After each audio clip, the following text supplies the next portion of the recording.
ሶስት ሀገር አንድ ህዝብ ደም ያጋመዳቸው መልክዓ ምድር ያቆራኛቸው ወንድማማች ህዝቦች የቅኝ ገዢዎች መስመር ለያይቶ ያለያያቸው ነጣጥሎ ያልነጣጠላቸው የአንድ እናት ልጆች ቋንቋ፣ እምነት፣ የጋራ ጥቅም፣ አብሮ የመልማት ፍላጎት የግንኙነታቸው መጽናት ምክንያት ሆኖ ዘልቀዋል።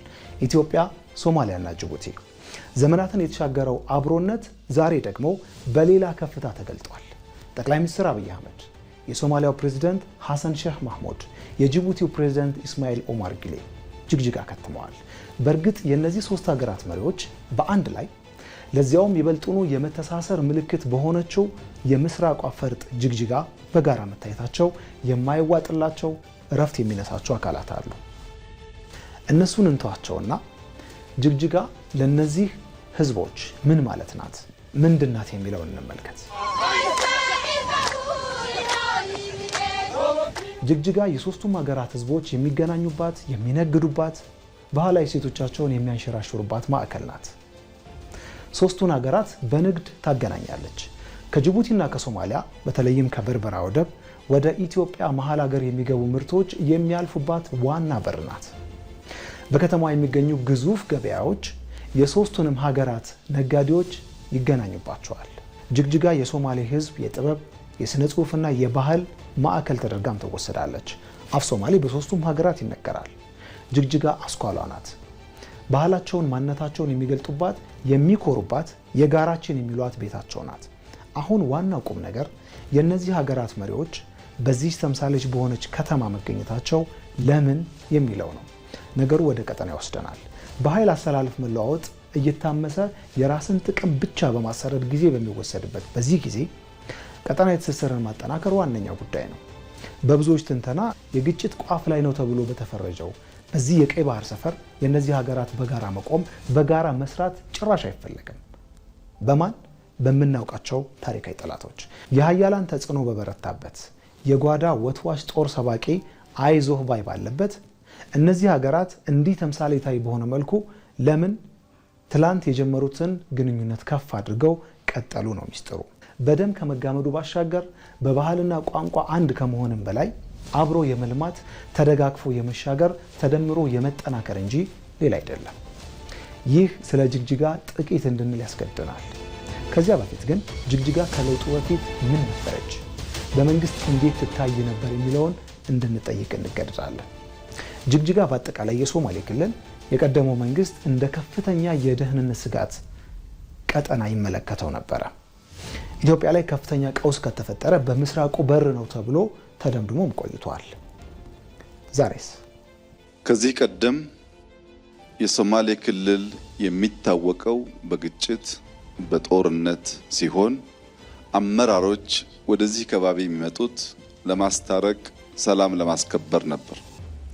ዛሬ ግን ሁላችሁም እንዳያችሁት ሰላም ወዳዱ የሶማሌ ህዝብ በክልሉ የተጀመሩ ሰፋፊ የመሰረተ ልማት ስራዎች፣ በሺህ ኪሎ ሜትር የሚቆጠሩ መንገዶች፣ የቤት ግንባታዎች፣ በቅርቡ ያስጀመርነው የጋዝ የነዳጅ ሪፋይነሪ፣ የማዳበሪያ ፕሮጀክት፣ የኤርፖርት ማስፋፊያ ፕሮጀክት፣ አሁን ደግሞ የሸበሌ ሪዞርት በስፋት የሚሰራበት የመኪና መገጣጠሚያ ፋብሪካ ያለበት ክልል ሆኖ ወጣቶች በታላቅ ተስፋ መሪዎቻቸውን በደስታ ሲቀበሉ ሰላም እንደ ዝናብ በሶማሌ ምድር ሲዘንብ ያየንበት ዕለት ስለሆነ ይህንን አቅልለን አንወስደውም። ታላቅ ድል፣ ታላቅ ስራ ነው። ክልሉ ያለውን እምቅ ሀብት ተጠቅሞ ባልተለመደ መልኩ በስንዴ ልማት ከፍተኛ ውጤት እያሳየ ነው።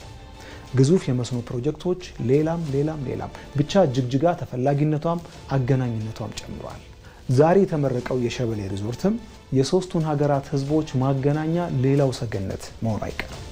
እናም ጠላት የትኛውንም መንገድ ቢጓዝ፣ ሁሉንም አይነት የሴራ መንገድ ቢከተል ከጅግጅጋ ጥሪ፣ ከአብሮ የመልማት ፍላጎት በጭራሽ አይበልጥም።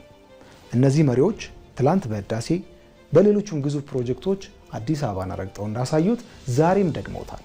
ለዚያ ሰፈር ያላችሁትን በሉ፣ እኛ የሚያዋጣንን መርጠናል ነው ነገሩ። በነገራችን ላይ የሶማሊያው ፕሬዝዳንት ሐሰን ሼህ መሐሙድ በሁለተኛው ስልጣን ዘመናቸው ከግንቦት 2014 ወይንም በፈረንጆቹ ሜይ 2022 ጀምሮ የዛሬውን ጨምሮ 5 ጊዜ አዲስ አበባ መጥተዋል። ወደ ጅግጅጋ ደግሞ ጥር 2016 ወይም ጃንዋሪ 2024 ላይ ከመጡ በኋላ አሁን ለሁለተኛ ጊዜ መምጣታቸው ነው። የጅቡቲው ፕሬዝዳንት ኢስማኤል ኦማር ጊሌ ደግሞ ባለፉት 6 ዓመታት 6 ጊዜ አዲስ አበባ መጥተዋል። የአሁኑ 7ኛው መሆኑ ነው። ጅግጅጋ ሲመጡ ሰኔ 2010 ወይም ጁላይ 2018 የመጡበትን ጨምሮ ለሁለተኛ ጊዜ መሆኑ ነው። ያኔ ከጅግጅጋ ዩኒቨርሲቲ የክብር ዶክተሬት ተቀብለው ነበረ። ይህ ሁሉ ተደጋጋሚ ምልልስ ኢትዮጵያ በምትከተለው የቅድሚያ ለጎረቤት ዲፕሎማሲ የሚጠበቅ ቢሆንም ከፍታውን ጠብቆ መጓዙ ግን የሚነግረን አንድ ነገር አለ። እውቁ የዲፕሎማሲ ምሁር ቶማስ ሺሊንግ እንደሚለው በጣም ስኬታማው ዲፕሎማሲ በጋራ ጥቅም ላይ የተመሰረተ የጋራ ጥገኝነት ወይንም ሚቹዋል ዲፔንደንስ መፍጠር ነው ይላል። እነዚህ ሀገራት እዚህ ከፍታ ላይ በመሆናቸው ከግንኙነት ይልቅ ቁርኝት የሚለው አገላለጽ የሚስማማቸው ሆኖ እናገኘዋለን። ምስራቅ እንደ ትላንቱ የስጋት ቀጠና ሳይሆን የድል በር፣ የመተሳሰር ማዕከል ሆኗል። ጅግጅጋ ለዚህ ተምሳሌት ሆናለች።